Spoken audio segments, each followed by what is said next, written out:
Hello everyone and welcome to my channel Review Information.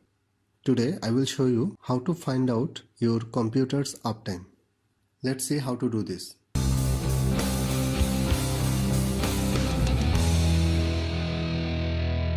Sometimes you may want to know how much time your computer is using. To find out your Windows system's uptime, right click the taskbar and select Task Manager.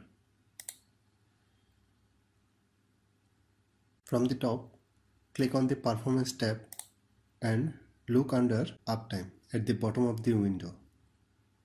This is your computer's uptime. That's how you can find out your computer's uptime in Windows 10. Thanks for watching. Hope you guys enjoyed my video. Please subscribe my channel for more videos. Goodbye.